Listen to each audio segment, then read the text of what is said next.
어서 먹어라. 조금이라도 먹어야 산다. 엄마, 주지 마. 엄마, 먹어. 엄마는 괜찮아.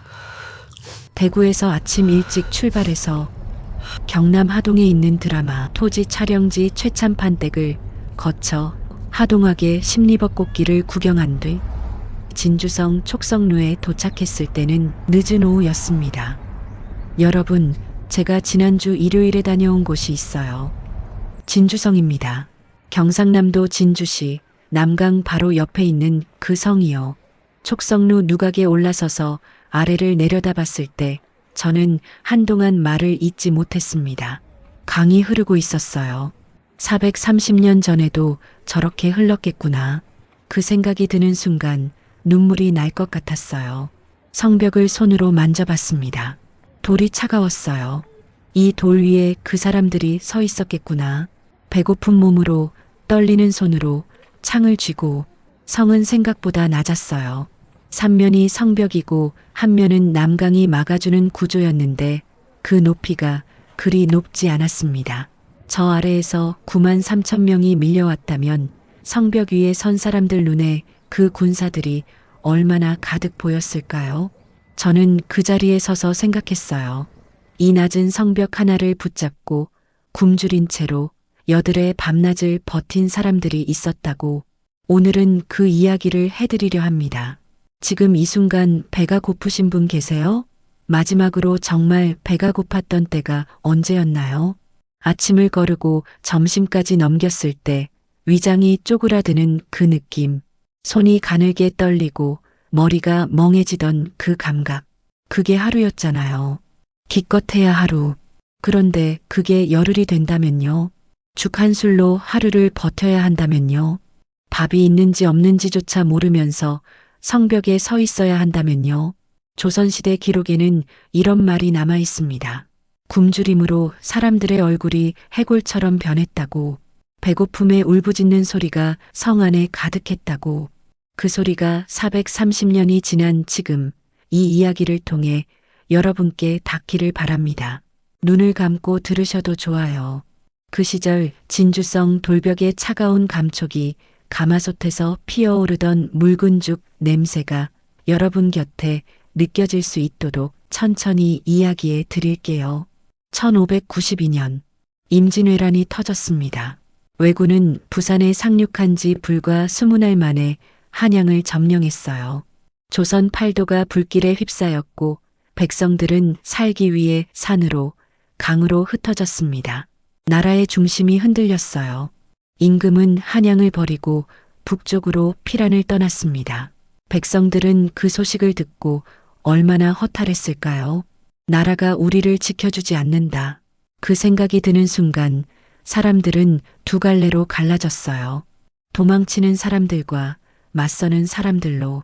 그 혼란 속에서 경상도 서쪽 끝 남강이 굽이치는 자리에 진주성이 있었습니다. 지금 제가 직접 두 발로 걸었던 그 성이에요. 진주는 단순한 고을이 아니었어요. 경상우도의 중심이자 전라도로 넘어가는 길목이었습니다. 왜군에게는 반드시 뚫어야 할 관문이었고 조선에게는 반드시 막아야 할 요충지였어요. 전라도를 지키느냐 마느냐, 그 운명이 진주성 하나에 달려 있었습니다. 그해 10월 외장이 이끄는 2만여 명의 군사가 진주성을 향해 밀려왔습니다.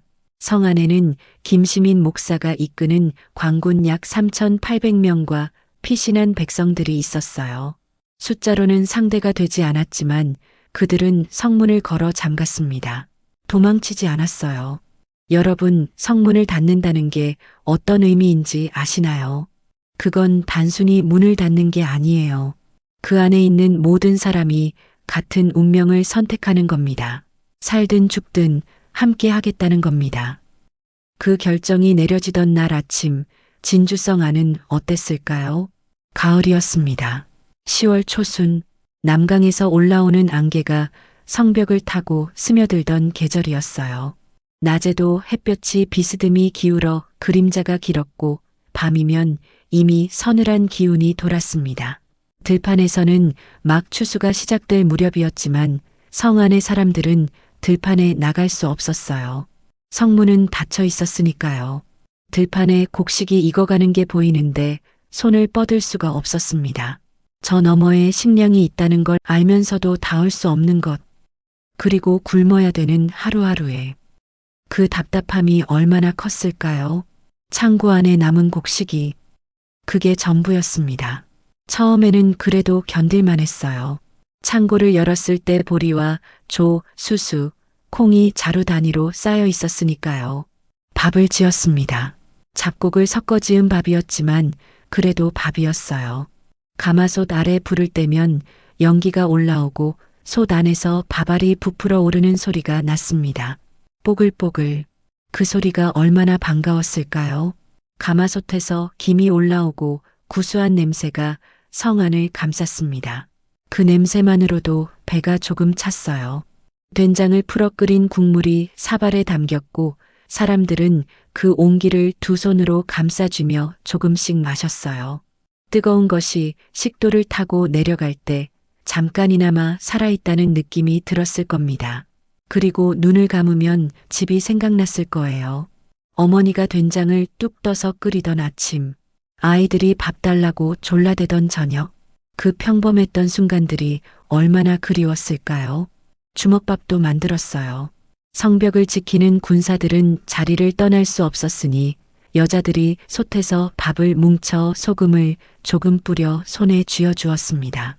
손바닥만한 주먹밥 하나. 하루 2번. 그게 군사들의 한 끼였어요. 밥알 하나 흘리지 않으려고 손바닥을 오므리며 먹었다고 합니다.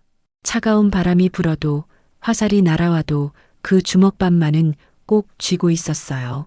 주먹밥을 건네는 손과 받는 손이 잠깐 스쳤을 겁니다. 그 짧은 접촉에서 얼마나 많은 것이 전해졌을까요? 말 한마디 없어도 살아있다는 것, 함께라는 것, 버텨야 한다는 것이 그 손끝에서 전해졌을 거예요. 말린 음식도 있었습니다. 가을볕에 말린 호박, 무청, 고사리 같은 것들이었어요. 물에 불려 끓이면 특유의 구수하고 텁텁한 냄새가 났습니다.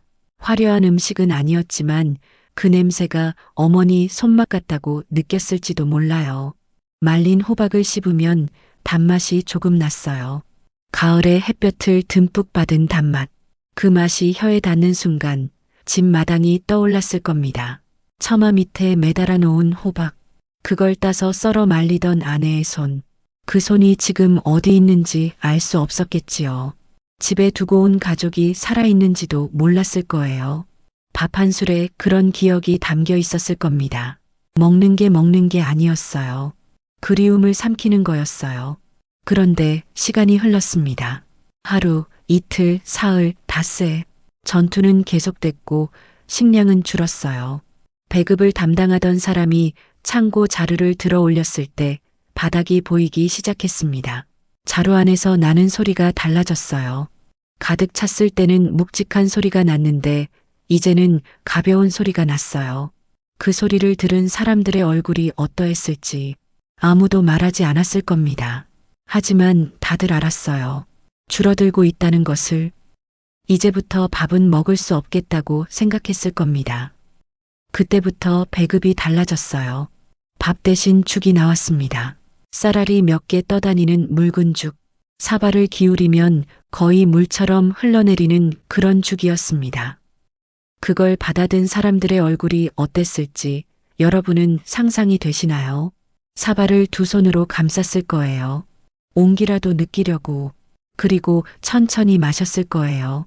씹을 것도 없는 국물만 있는 죽을 남김없이 마셨을 거예요. 그게 오늘의 전부라는 걸 알면서 만약 우리가 그때 그 시간 속에 사람들이라면 어떠했을까요? 어쩔 수 없이 살아갔겠죠. 그래서 오늘의 우리가 지금 겪고 있는 어려움이 있다면 배고픔보다는 낫지 않을까 하는 생각을 하며 오늘도 다시 시작하시길 바랍니다. 배가 고프다는 건 단순히 위장이 비어 있다는 뜻이 아니에요.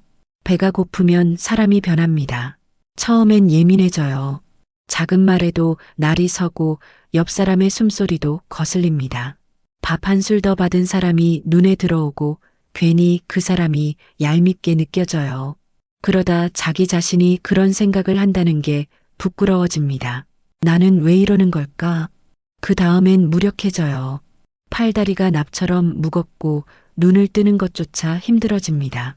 창을 들어 올리는데 팔이 떨려요. 그냥 여기 주저앉고 싶다는 생각이 들어요. 그리고 그 다음엔 포기하고 싶은 마음이 옵니다. 이게 무슨 의미가 있나? 어차피 안 되는 거 아닌가? 저 성 아래에 저렇게 많은 군사가 있는데 우리가 버텨봐야 결과가 달라질까? 그 목소리가 귓가에 속삭이기 시작해요. 배고픔이 몸을 무너뜨리기 전에 먼저 마음을 무너뜨리는 겁니다. 성벽 위에 서 있는 군사들을 상상해 보세요. 제가 직접 걸었던 그 성벽이에요.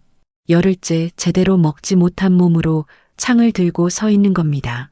성 아래에는 수만 명의 왜군이 진을 치고 있어요. 횃불이 밤새 타오르고 북소리가 울려 퍼집니다. 그 소리가 뱃속 빈 곳을 더 크게 느끼게 만들었을 거예요. 무릎이 떨렸을 겁니다.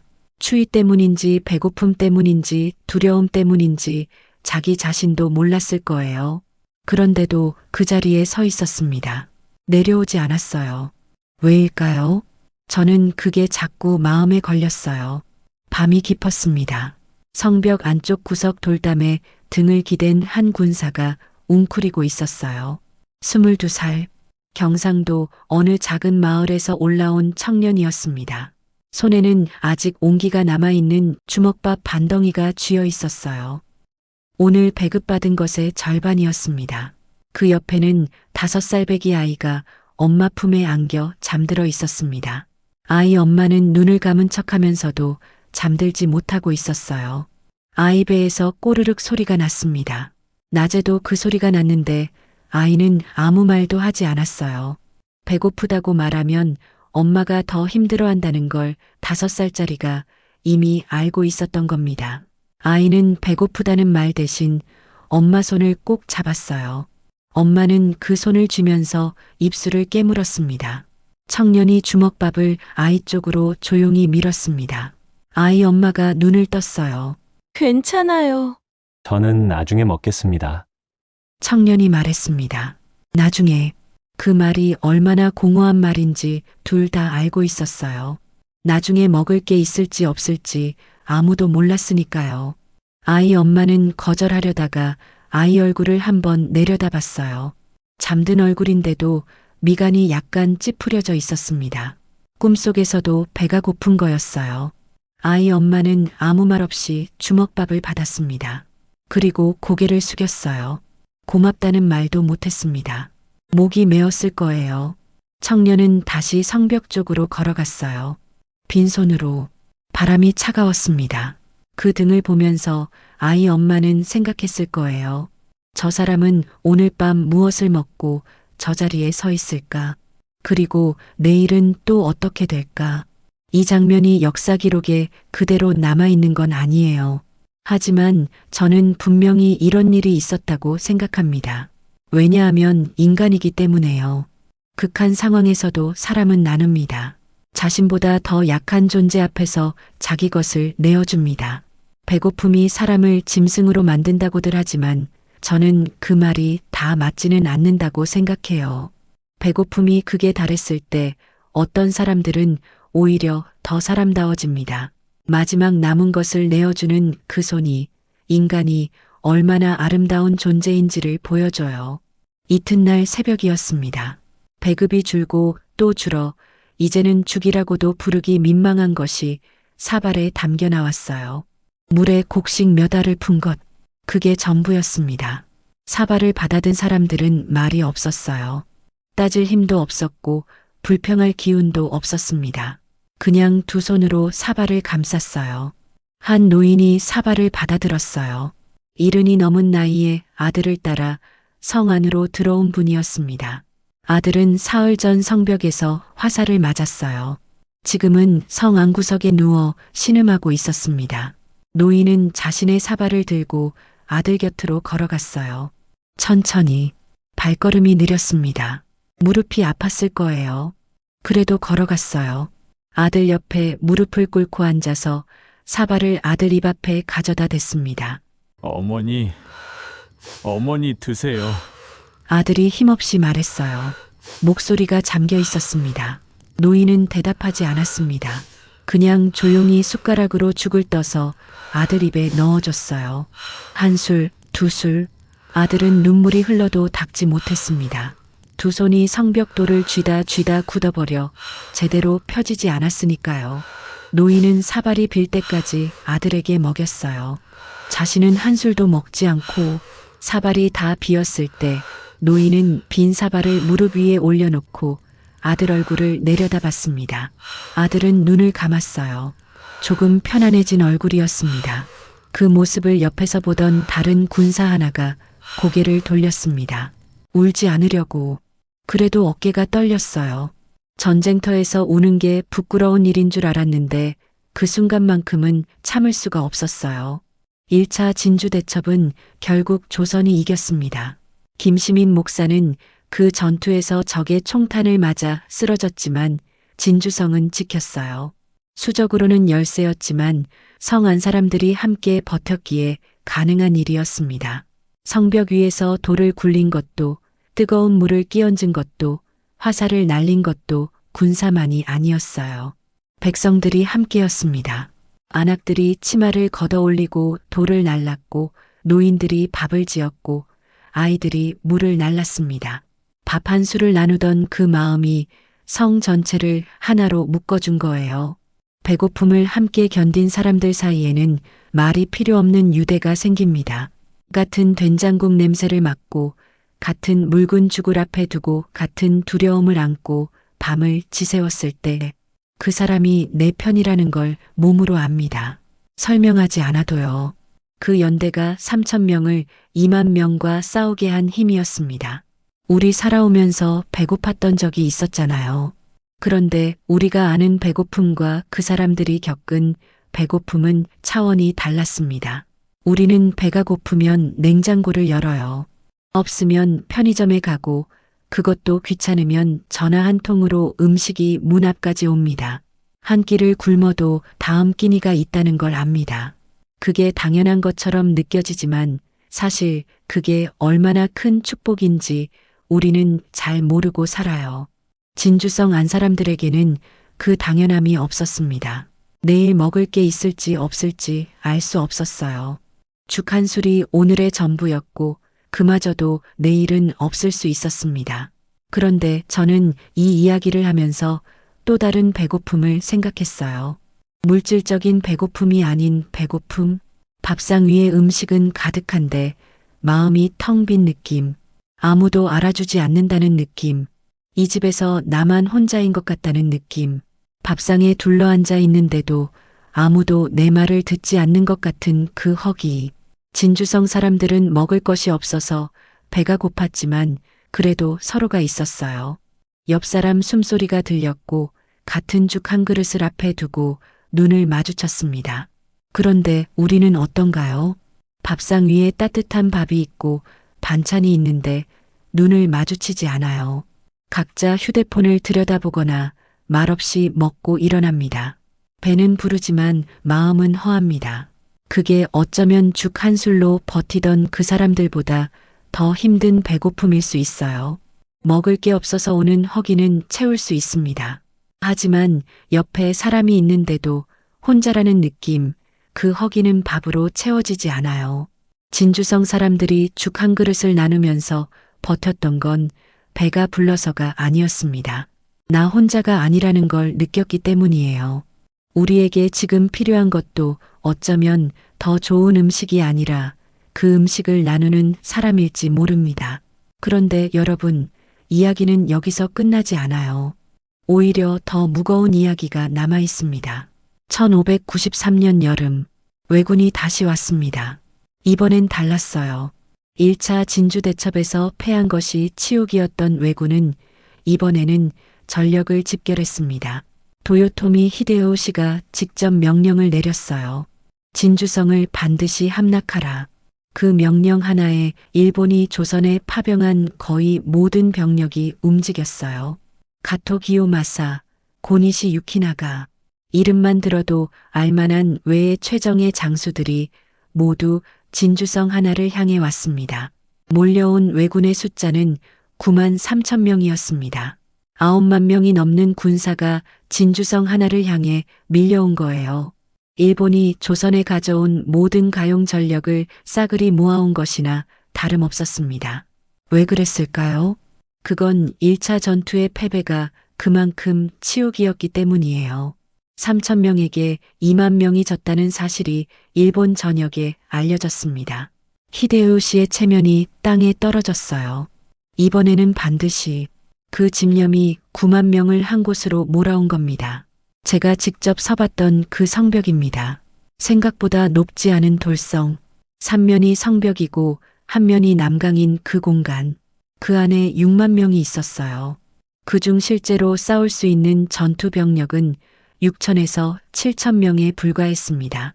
나머지는 고을을 피해 성 안으로 몰려든 피난민들이었어요. 늙은 노인과 어린아이, 여자들, 병든 사람들, 무기도 없고 훈련도 없는 사람들이 성 안가득 들어차 있었던 겁니다. 그리고 식량이 없었습니다. 1차 전투 이후 조선은 제대로 전열을 가다듬지 못했어요. 보급 체계는 끊겼고 성 안의 창고는 비어 있었습니다. 지원군을 요청했지만 오지 않았어요. 조정에서는 명나라 군대가 온다는 소식을 전했지만 그건 말뿐이었습니다. 진주성 주변에 조선 군대가 있었지만 9만의 왜군을 보고 후퇴했어요.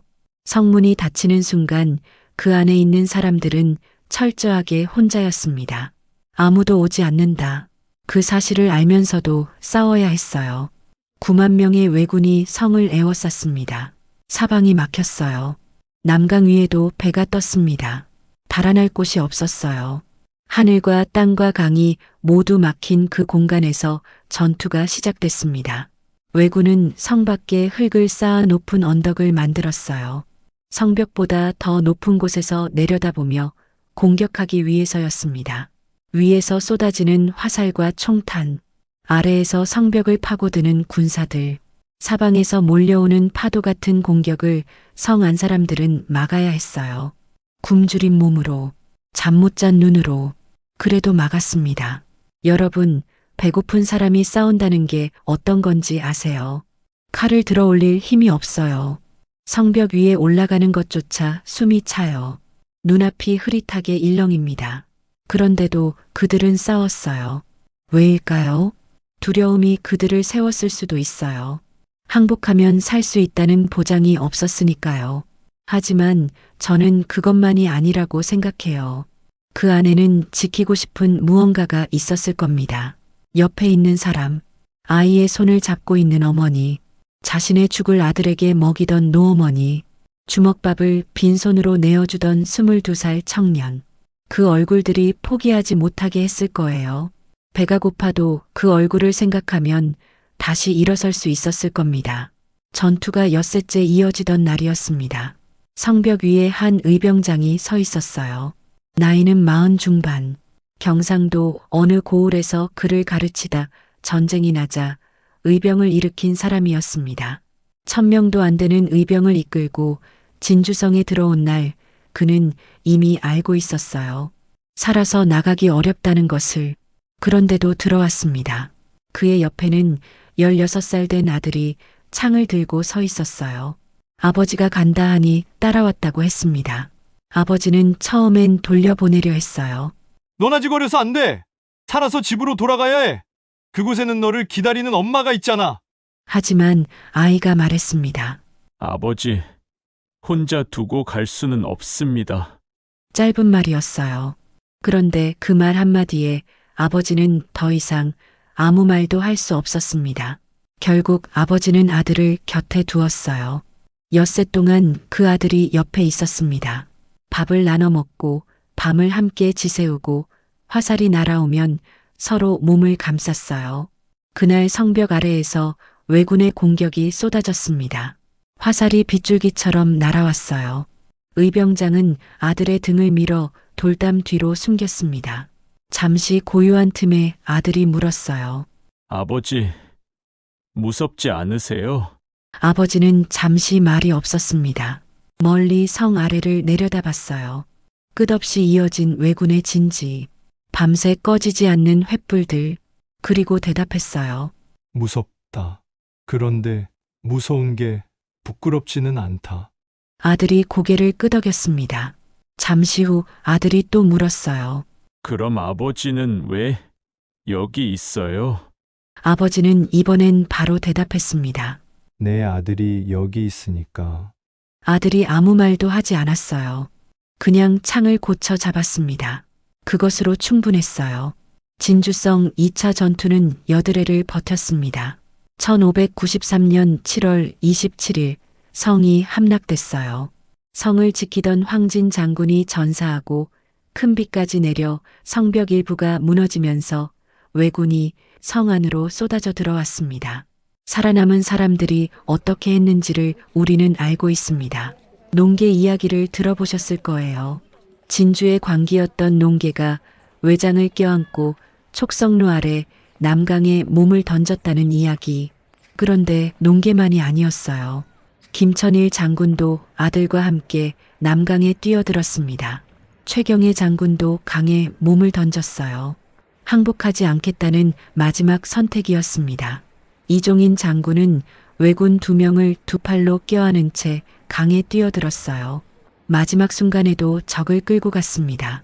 역사 기록에는 성 안의 백성이 모두 죽었다고 짧게 적혀 있어요. 짧은 한 줄 뒤에 얼마나 많은 이야기가 숨어 있을까요? 주먹밥을 건네던 22살 청년의 이름도, 자기 죽을 아들 입에 넣어주던 노어머니의 이름도, 아버지 곁에서 창을 쥐던 16살 아이의 이름도 기록에 남지 않았어요. 하지만 그 마음은 남아 있습니다. 430년이 지난 지금 우리가 이렇게 기억하고 있으니까요. 저는 지난주 일요일 촉성루 마루에 잠시 앉았습니다. 아래로 남강이 흘렀어요. 물빛이 맑았습니다. 관광객들이 사진을 찍고 있었고 아이들이 뛰어다니고 있었어요. 평화로운 풍경이었습니다. 그런데 저는 그 자리에 앉아서 자꾸 한 가지 생각이 떠나지 않았습니다. 촉성루는 원래 군사 지휘소였어요. 전쟁이 나면 장수가 이 마루 위에 서서 성 아래를 내려다보며 명령을 내리던 곳입니다. 그 같은 자리가 2차 진주성 전투 마지막 날 어떻게 됐는지 기록에 남아 있어요. 성이 무너지던 그날 김천일 장군과 최경혜, 이종인, 이분들이 마지막으로 모인 곳이 바로 이 촉성루였습니다. 더 이상 싸울 수 없다는 걸 알면서도 이 마루 위에 섰어요. 그리고 남강으로 뛰어들었습니다. 제가 만져본 성벽돌은 사실 1970년대에 복원된 것이에요. 430년 전 그 사람들이 손으로 짚던 바로 그 돌이 아닙니다. 그걸 알면서도 저는 그 돌을 손으로 짚었을 때 이상하게 마음이 먹먹해졌어요. 돌은 새 것이어도 그 자리는 그 자리니까요. 같은 강물이 흐르고 같은 하늘이 있고 같은 땅 위에 서 있으니까요. 그들이 마지막으로 바라봤을 저 남강이 지금도 저렇게 흐르고 있었습니다. 430년 전 이 강에 뛰어들었던 사람들, 마지막 순간에도 손을 잡고 있었을 사람들, 그들이 여기 있었다고, 지금 이 강물 위에. 여러분, 저는 오늘 이 이야기를 왜 했을까요? 역사 공부를 하자고 한 게 아니에요. 진주성의 그 사람들이 우리에게 무언가를 말하고 있다고 생각하기 때문입니다. 배고픔을 견딘 건 의지가 아니었어요. 함께였기 때문이었습니다. 죽 한 술이 남았을 때 그걸 자기 입에 넣지 않고 옆 사람에게 내밀었던 그 손. 그 손이 그 사람을 살게 했어요. 그리고 그 손을 받은 사람도 살게 했습니다. 나눔이 두 사람을 동시에 살린 거예요. 오늘 여러분 곁에는 누가 있나요? 함께 밥을 먹는 사람이 있나요? 아니면 차려놓고도 혼자 먹고 있나요? 밥을 같이 먹는다는 게 단순히 식사를 해결하는 게 아니에요. 그건 나는 내 곁에 있다는 선언입니다. 말없이 앉아서 밥 한 술 떠먹는 것만으로도 그 사람에게 전해지는 온기가 있어요. 오늘 저녁 밥상에 마주 앉은 사람의 눈을 한번 봐주세요. 오늘 뭐 먹었냐고 한마디만 건네주세요. 그게 다예요.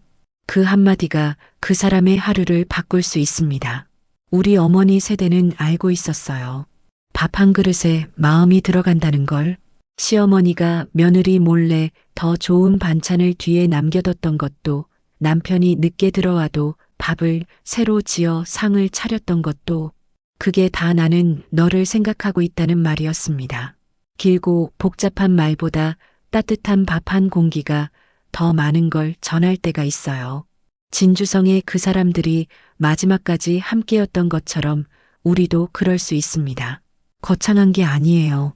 오늘 저녁 혼자 밥 먹는 사람에게 전화 한 통 하는 것, 오랫동안 연락 못했던 형제에게 밥 먹었냐고 묻는 것, 며느리가 아들이 손자가 좋아하는 음식을 한번 해주는 것, 그게 진주성 사람들이 430년의 시간을 넘어 우리에게 전해주는 말입니다. 배고픔은 사람을 무너뜨리지 않아요. 혼자라는 느낌이 사람을 무너뜨립니다. 그리고 그 혼자라는 느낌을 없애주는 가장 작은 행동이 밥 한 술을 나누는 거예요. 430년 전 진주성에서 마지막 주먹밥을 나눠준 손들이 있었습니다. 이름도 기록도 없지만 그 손의 온기는 지금도 여기까지 닿아 있어요. 제가 지난주 일요일 그 성벽돌을 만졌을 때 차가운 돌 속에서 그 온기를 느꼈습니다. 우리가 그 이야기를 기억하는 한 그 사람들은 사라지지 않습니다. 그리고 우리가 오늘 밥 한 술을 누군가와 나눌 때 그 사람들의 마음이 우리 안에서 다시 살아납니다. 오늘 이 이야기를 끝까지 들어주신 여러분께 진심으로 감사드립니다. 여러분은 지금 누구와 이 밥을 나누고 계십니까? 구독과 좋아요, 그리고 따뜻한 댓글로 함께 해주세요.